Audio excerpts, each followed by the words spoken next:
Fox News recently released a new national poll asking Americans how they feel about a whole range of different issues, but the one section that really interested me was the policy section. So I thought it'd be fun to take a quick look at some of those numbers and see how Americans feel about different policies.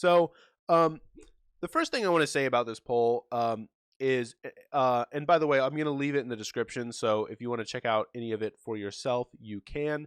The first thing I do want to say about this is, this is Fox News. Now, I will say Fox News is, Fox News. Although generally, when it comes to their polls, they are pretty good because everyone wants good data, and so Fox News usually is pretty credible when it comes to their polling. And I do think that they are. Although they have been for the past while, for the past few polls, asking here at the bottom this really poorly framed question about Medicare for all. Although I'm going to slightly defend them in a minute, so slightly. But it says here, would you support getting rid of private health insurance and moving into a government-run healthcare system for everyone? Obviously, very poorly framed. Anytime that you ask someone, do you support a government-run something, you're clearly pushing for a negative answer. And using phrases like getting rid of makes it sound very negative. It's clearly a very negative framing of Medicare for all. That said, there are some progressives which are just like very, very critical of this poll for that reason. Personally, I'm not quite there. I don't necessarily blame the pollsters because the data is still useful, right? It's actually still useful to have data about how a policy fares given really negative framing. The issue I have is with Democratic strategists, and various hacks going around taking, as they did. If you go on Twitter, there was some Democratic strategist looking at this poll, using the data, running around saying, "Hey, look, we can't do Medicare for all because look at these numbers." Those are the people I have an issue with, not the actual poll, because it actually is useful to have the data about how the various policies poll under negative lights, because obviously that's how Republicans are going to criticize it as. And so it is sort of useful to have that and then kind of break it down in terms of who is more likely to sort of be susceptible to the various negative framing. So I actually don't necessarily have that's sort of my my rant for the day. When we see polls with negative framing, I'm not immediately critical of it. I'm usually more critical of the people who, then turn around and pretend as if the negative framing is, the legitimate, view of that policy.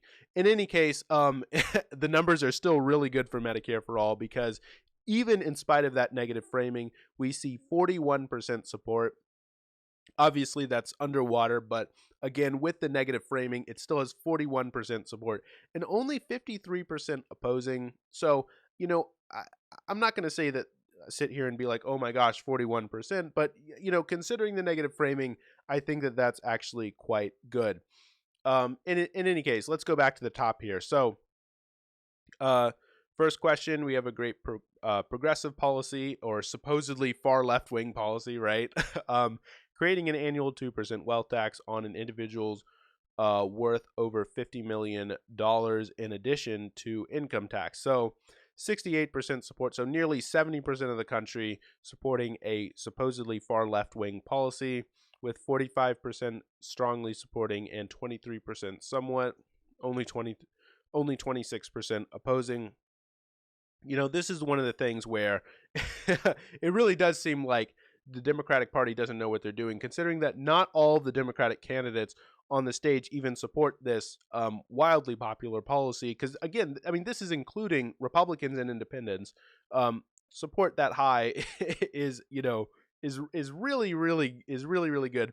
I mean, it almost looks like the numbers are good enough where you could run on a wealth tax as like sort of the national strategy for Democrats. Like, this is the thing we're going to do along with healthcare, and just like run on a wealth tax, and it would probably be quite successful at persuading moderate and independent voters, and probably even a number of Republicans. So, second question here, this is essentially about a public option, basically Pete Care, changing the healthcare system so that every American can buy into Medicare if they want to. Again, a really popular proposal. I mean, it uses the word Medicare, so it's going to pull poll pretty well, but it's a public option because it's using the if you want to, so Medicare for all who want it. So, but still 66% support and only 26% oppose.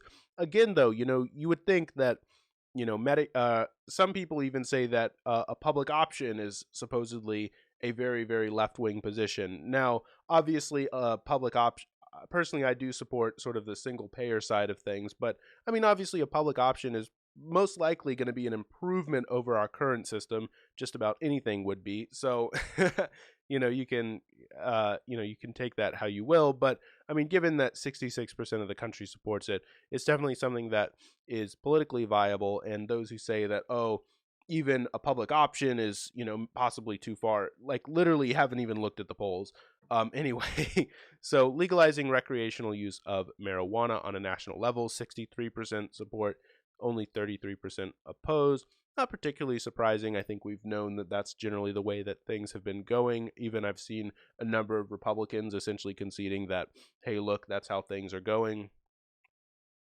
So although it's interesting, that's how things are going, right? Like, I mean, you've seen it, right? Republicans will concede, oh yeah, weed, that's just the way things are going. But then you look at it and it's slightly less popular than taxing the wealthy right? Anyway, I digress. So making minor changes to Obamacare while largely leaving the law in place, 53% support and 38% oppose. Obamacare is an interesting one, which I don't have time to go into. You can talk for quite a while about that one. So, building the wall along the U.S.-Mexico border, total 44% support and 52% oppose. I will say on this one, considering that it does seem as though this is kind of the way that Republicans want to run this next election, doesn't look like that's going to be a super great strategy for them, considering that it's underwater with 52% opposing the wall. Now, the wall was never a wildly popular item, but it is sort of among the base of Republican voters, very, very popular. And so it might be good at riling up the base, but as a national strategy for, hey, we're going to run on building a wall, might not be a particularly good move for Republicans moving into 2020 elections. Although so far, at least, that is what it looks like they may be doing. Who knows? Maybe this poll will change their mind.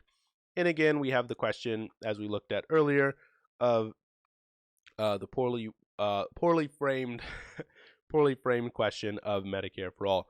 Now, just really, really quickly, let's look at the history of the various questions. So this is the first time that they've asked the question on the wealth tax. So we'll have to come back and see next time they release this poll. And I think like 2 months. I think it looks like they release the poll every 2 months. How those numbers change. But the big changes that I want to point out here is you see here.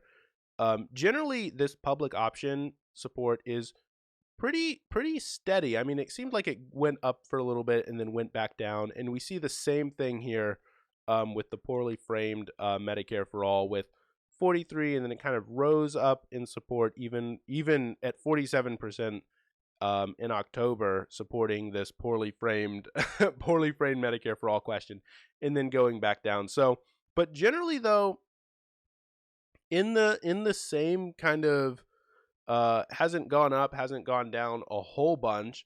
So, I think that's actually really, really good news for Democrats overall, considering, it went up and then it went down and then, it's generally about the same. So I think overall, these are really good numbers for Democrats, really optimistic numbers, and Republicans should be slightly worried if they want to run on the issue of the wall in the 2020 midterm. So, in the 2020 election. So anyway, that's the video. If you liked it, I'd really appreciate it if you hit the like button and also consider subscribing. Thanks.